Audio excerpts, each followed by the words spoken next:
So, welcome to Northern Powerhouses, our business success stories series of interviews, where we discuss with local business leaders their backgrounds, their successes, and their challenges, and what's really driving them forwards. And this morning, I'm delighted that we have with us Sarah Scaife, who's director at NuVech Solutions. So, Sarah, thank you so much for spending a bit of time with us. And if firstly you'd like to introduce yourself, NuVech Solutions, what you do, and how you help people, that would be wonderful. Yeah, no problem. Thank you very much for having me. I'm Sarah Scaife, as you said, director at NuVech Solutions. We manufacture and sell a safety device for vehicles, anything from transit vans up to bigger trucks, to try and save lives. To be fair, that's it in a nutshell. Brilliant. For anyone that's watching, if you go on your website, it's really clear what you do, or really clear sort of at least one of the products that you have, and it just makes it really obvious to save lives, stop people going into spaces that are probably a lot more risky than we might think of cyclists or pedestrians or Absolutely. so absolutely wonderful. So we've interviewed quite a few logistics companies actually over time. So hopefully one or two of those might be watching today, or maybe we can tag them in when we publish that. But firstly, Sarah, maybe what we can start with is tell us a little bit about your background, how you got into business, and why this particular one. So we have been in the car transport industry for over 30 years. My Right. husband actually started as a driver, worked his way up to transport manager and then operations manager. And then we started a business called Vehicle Transporter Training, where we train the car transporter drivers to load and unload the vehicles off the back of the trucks, so neither they nor their vehicles fall off. There was nobody that was offering that type of training. And if you think about the type of vehicles they have on here, the size of these trucks, it was madness that the industry didn't have that sort Yes. of regulated training. So we set up that company. And as part of that training, one of the things we noticed the most was that the biggest risk to drivers wasn't really themselves, because they can pretty much sort themselves out. They know what they should be doing to keep Yes. themselves safe. The biggest risk was the other people on the road. Yep. So the incidence of these drivers getting struck while working at the side of the vehicle, it's a daily occurrence. Right. Whether it be the car transporter drivers, whether it be recovery workers, whether it be bin wagon people, whether it be home delivery, anybody that works at the side of the road, they're getting hit daily. Oh well. So on one particular occasion, my husband was training a chap, and a car hit them. And he came on that night and he said, no, something's got to be done. And that's how our business was born at the Vehicle Safety Solution, Brilliant. from the need that we discovered from the training. Wonderful. Wonderful. So when you were growing up, did you foresee this for yourself in your future running a business like this, or did you have other plans? Not at all. I didn't have any plans, to be fair with you. It's one of those things where you just work, don't you? You go out, you do Yep. work. But I'd always known my brain worked in a way that really suits itself to operations. So running a business and the overseeing of all that is absolutely perfect for my mindset. Brilliant. So it was always something that I would have liked to have done, but I would have never have ever imagined that this was the sort of business I would be in, and that it would be as successful as it is being. Wonderful. So you've really found your space and your place in life. Brilliant. Absolutely. And so obviously the business has grown, and as you've grown, what are some of the biggest issues that you've had to overcome? The main one, when we started, we were we went through 3 years of research and development. Right. Because nothing like this had ever been made before, we were relying on third parties.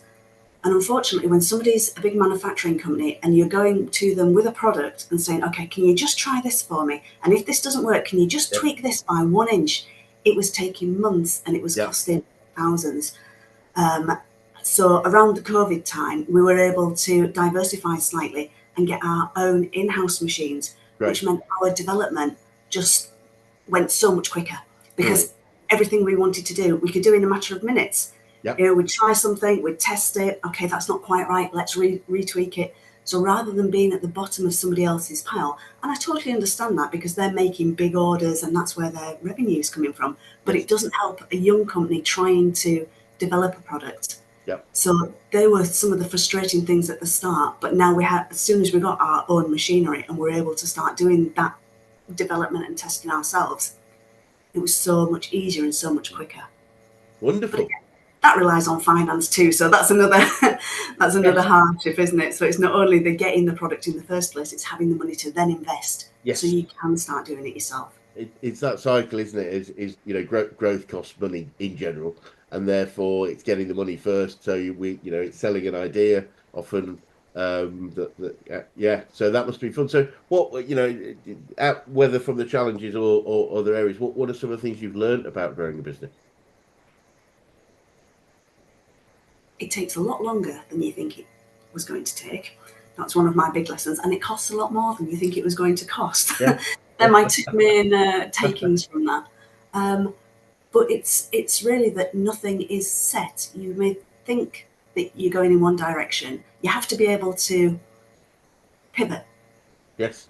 I think is an important thing to keep up with where you're going. And if an idea doesn't work, that's fine. You're Yes. going to have more failures than your successes.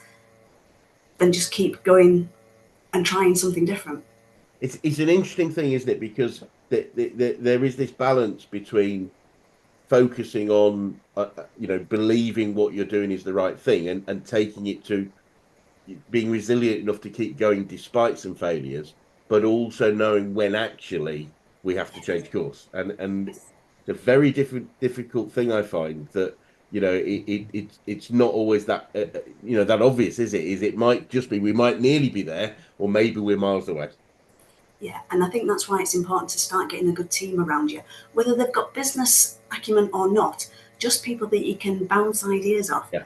Because we ended up with a very rough prototype of what our end product was on a friend's dining room table, just Really? literally bouncing ideas off, saying, what about if we tried this, and what about if we tried this? And then we came up with the actual one and refined it from there. But yes, surrounding yourself with people and getting a whole host of different ideas, not discounting anything at the beginning, Yeah. but giving everything a go, really. Even the things that you think, no, that's never going to work, you still need to try it, because there might be an element of that actually Absolutely. does work better than you think, and you can add that into the final design. Absolutely. Is that open mind, that requirement that can be quite difficult, because as you say, it might just that, yeah, as you say, that'll never work. Well, yeah, just give it a go. Who knows? We talk about a lot of businesses, this idea of test and measure, try it and see. Try it Yes. and see. We don't need to be. I mean, it's very very prevalent in marketing. It is we don't need to be marketing gurus. The marketing guru we need is the marketplace itself. If we put something out there and nobody is interested, that's telling us that wasn't a good piece of marketing. If we do something and people engage, then it was, and that's all we need to know. So the ability and I think the mindset. I was speaking to someone yesterday about this. The mindset of being willing to fail um, is so key. I think, and I would imagine it's so key, especially when you're developing a new product. It's the try and fail and try and fail and try and fail is we have to be okay with that. Yeah, I think we've never seen it as fail. We've seen it as try and see. Let's try Yeah, and see if this works. Let's fine. try and see it. Remember, It's yeah. just that slight word difference. No, And you bang on. I think as long as we learn from whatever we call it, the mistake, that as long as we learn from it, it's not a failure, it's valuable, because we know that probably isn't the right route to take. So that's the thing we always say, is that, yeah, if you've learned from a mistake or a failure, whatever we call it, then it wasn't a negative thing. It was actually a positive learning experience. yeah, it leads you to Um, where you need to be. But then Wonderful. you need to, on the flip side of trying a lot of things, you still need to have that focus of where you want to end up, because Yeah, otherwise all these things you try can branch off in all sorts of different directions. And you don't want absolutely. it to get away from you. You still want to end up at the point that you were aiming for in the first place. Absolutely, having that real key point where we want to get to is so key. And unfortunately, in many businesses, we see they don't have that. They're just really just on a hamster wheel of, we'll just keep working hard and hope we get to wherever we thought we might be getting to. And that's tough when you don't. In all honesty, if we don't know where. And you mentioned obviously having people around you, and I think you're aware we're a business coaching organisation, and I'm just keen to know who the best coaches are, whether that's business, sport, life in general, who've had the biggest influence on you.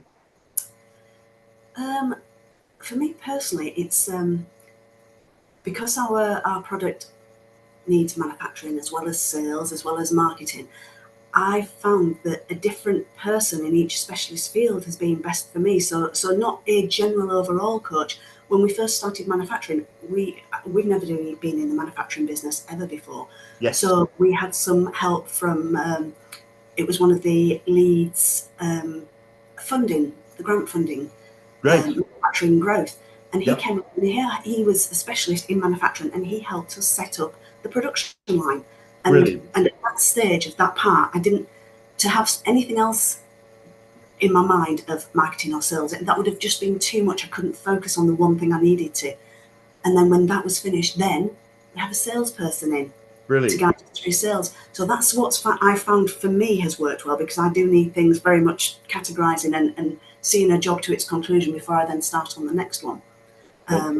But yeah, a lot of the grant funding and the business growth teams out there are amazing if you're on a limited budget and you can't necessarily afford Yeah. outsourcing to start with. And then you can look at, as you get further down the line, more of what you need. Absolutely. And it's great to see how much support there is for SME businesses in, especially in Yorkshire. I mean, there's some really great opportunities, and I would definitely urge anyone that is looking for support to start with the councils, because they are actively trying to help as many businesses as they can, which is wonderful to see. Yeah, whether it be coaching or whether people are needing equipment, there are teams out there that are ready to help you. They're just not publicised enough, I don't think. Yeah, I think unfortunately they're not marketing themselves well enough for people to know about them. So it's really, really key. In fact, we must get someone on to talk about that. I think that would be a good session to have. It really would, because I do meet people and say to them about if they're thinking about websites, and I'll say, have you thought about the Digital Enterprise Grant? And I've never even heard of it. Yeah. And that's exactly what a growing business needs. It's match funding, so they don't pay for everything, but everything helps, doesn't it? When you've a limited budget and you're trying to spread it out as much as possible. We only need half. Yeah, I mean, that's a massive amount not to have to raise. Brilliant. And whether it's from the people around you or just from what you've learned, do you have any favourite quotes or sayings about business or success that you find yourself using a lot? I think my main one is, I don't know what I don't know. So I use that as a positive as well, to be fair. When I'm always asked about challenges, what challenges do you think you'll face? I don't know, because I don't know what I don't know yet. And I'll deal with that when I get there. It can be too tricky thinking too far ahead. So, absolutely. And I would think it would help to maintain that creative mindset of, well, we don't know until we found out we don't know. So, let's try it and see, as you said earlier. And that mindset is there. Once we think we know, then that's when the trouble. That's when the trouble. Yeah. And it's interesting actually, because when I work with people, I often we often talk about things, and they say, I know that, and I say, well, I think what you're saying is you understand that, you get it here, but I believe no is when you get it here and therefore you act on it. If that makes sense. I know I should be more whatever disciplined with my cash flow and dealing with collecting debt. I know I should. Well, no, I think what you mean is you understand, but when you realise how important cash is to the ongoing success of your business, you sort of start to do it because you know you need to. That's something I find a lot, actually. I can read something and I'll go, okay, I know about that, but how do I actually translate it into Brilliant. doing something about it? Absolutely. Because knowledge without action is sort of pointless. Unless you want to just learn about something. But if you're not going to do anything with it, it's sort of pointless. Certainly, business, I would suggest. Yeah. And so, what would you say you've learned about yourself so far in this amazing journey that you've had? I think I'm a lot more resilient than I ever thought I was, and I can achieve a lot more than I ever thought I could. Great. Which is really nice, and sometimes it's quite easy to forget until people come along and we show them what we've done, where we've come from, Yes. What we're doing now, and they say, oh my goodness, this journey in what they see is such a short amount of time, for us seems like forever and a day. That's really nice to see what we've achieved, because there are some some people come from some backgrounds where achieving something isn't ever an aspiration. It's not something that, you know, you've grown up around. You would leave school, you would do a job, and then that would be it. So I've never had that aspiration to do something, but we have done it. So yeah, I've learned that I can achieve more than I ever thought possible from just leaving school and going straight out to work. There is an awful lot of imposter syndrome in there, which I know a lot of people mention to do with business, because I've not been to university. So I don't often understand the language that people are using. But once it can be relayed to me in a way that I understand it, then I do. It's just about changing that language slightly. And I think there is a lot of potential in a lot of people that goes untapped. Yes, I completely agree. And yes, both resilience and imposter syndrome is something we hear a lot when we interview people. And I heard a quote from Stephen Bartlett, who's fairly young, fairly relatively young, a very successful entrepreneur, and he said, and I love it about imposter syndrome. He said, "I love imposter syndrome because when I get it, I realize I'm in the right room and I'm going to learn something." And I just thought that totally turns it on its head. It's like, no, this is great. If I'm around a bunch of people that I feel a little bit inferior to, I'm going to learn something from here. So Yeah. that's cool. So I had something, I think it was Richard Branson at one point, and he was in a meeting with a lot of his people. So I guess at that point it must have been quite successful. And somebody had said something to him about gross profit and net profit, and he didn't know what that meant. And his FD took him outside and said, "You don't know what that is, do you?" And he said, "No." And his FD explained it in a way that I think it was like a lake with a lot of fish in it, and the fish that you have in your nets and you take home, that's your net profit. And he explained it in such an accessible way that he understood it. But I took from that even somebody who's successful at that stage in his career still didn't know everything. And realistically, how can you be expected to? But for some reason, we still think that we have to.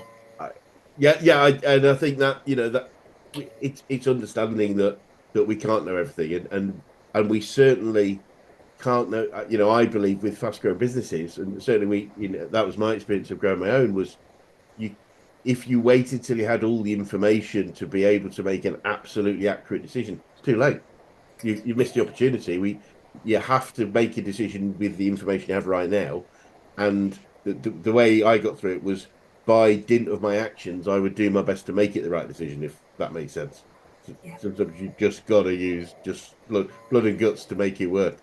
Absolutely. And that goes back to having the right team around you as well. Yes. Because they may not know everything about how our RF welding machine works, but the chap that runs the factory does. Yes. So it's having those people in the right places. But that then means you don't have to know everything. You just have to know the people that know everything. Yeah, absolutely. And that's the key thing, isn't it? You pull the right people. I think you mentioned that earlier, pull the right people at the right time. Make sure you've got the right group of people to be able to answer the question that's in front of us. I mean, you know, you said you didn't particularly have an aspiration to achieve, and over time, how have you sort of seen yourself change through that process? Having faith and belief in myself, and being kind to myself when I don't know things, rather than expecting myself to know everything. But yeah, I'd never, I say, with no aspiration comes no expectation. But now I do expect things of me, and that's a good thing. That's a positive. That's what gets me out of bed in the morning. Brilliant. Is that I expect myself to do a good job. I expect that, you know, this day, this week, this month, we're going to be a step further forward again.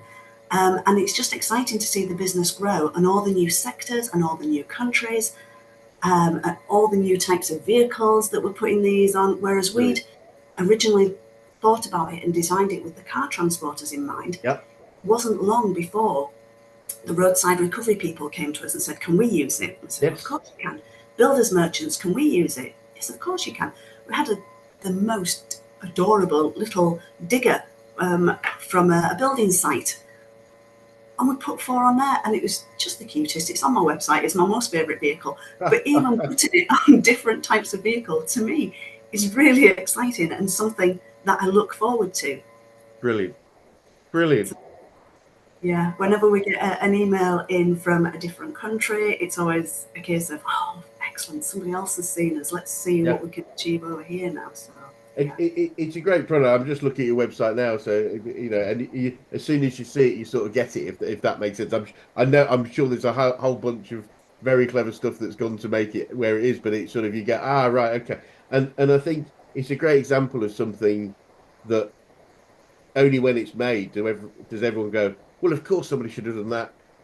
Absolutely. It's just like Yeah. and it's just filling that niche, of finding solving a problem. Successful businesses often is about solving a problem, and you're solving a significant problem, especially around the safety of human beings. Yeah, and this is one of the things that keeps us going when not everything's going to plan. It's the fact that it works. The drivers love it because it helps to protect them down the side of the vehicle when they're working at the roadside. It's helping keep cyclists safe so they don't go into the dangerous blind spots when the vehicles are turning left. Yep. It works. And if it didn't work, then we wouldn't still be plodding with it. But it does. And it's not that we've made up a problem yet. I do see a lot of products sometimes come through that you think, what on earth is that? That's not solved a problem. Yeah, we haven't made up a problem. That problem's there. It's existed for years, and it's only going to get worse. The busier our roads get, we've got such a small amount of space that we have to share, that the only way we can do that is by making people share it safely. Yes. Yeah, no, I completely agree. So, I mean, obviously, you expanded into different countries, different vehicles. What does the future look like for you guys, and what challenges do you think you might face, if any? The future looks great. I mean, on a weekly basis now, we are having inquiries in from different countries for different manufacturers. We've just signed up a really lovely contract with a big company in the UK, a car transporter company. So it's looking really positive. The challenge is, again, I'm going to pop that into the category of I don't know what I don't know. Yeah. Because if I concentrate on what could happen too much, then I do have the sort of mind that if I let it could run away on the negative, and I'm not going to allow that to happen. Great. So when something comes up, and it will, I'll deal with it as and when it happens. But as far as I've tried to, and this was all part of right at the beginning, getting the chap in the place for the manufacturing, I've tried to future-proof this as much as possible. So I know we've got our manufacturing capability. I know we've got our stock. I know we've got, so all of those measures, I'm like the building blocks. I've got the building blocks there. So if we suddenly have to manufacture hundreds all in one go, I can do that. We can quite easily fill the orders that we're getting in on a weekly basis. So I am hoping that all the groundwork's there. I'm sure there'll be something that trips me up, but I've tried my best to see it from every angle and cover off every eventuality. Brilliant. Wonderful. And what would you say to anyone that was thinking of going to business right now, Sarah?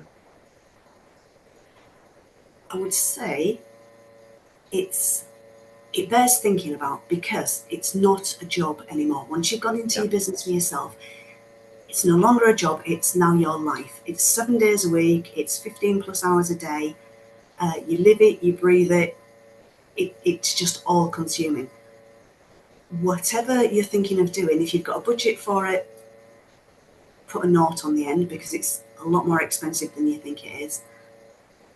But importantly, get those right people around you. Get people that can talk to you, get people that you can bounce ideas off. Just have a good team. Even if they're not employed by you, just to chat to or be part of these groups, these coaching groups, the business groups. There are so many people out there. Being in business can be a very lonely thing. Yes. You don't know if you're going in the right way. You think you're experiencing things that nobody else is, and you're not. Yeah. All businesses go through these same journeys. All business people have the same feelings. So reach out to people and surround yourself with people.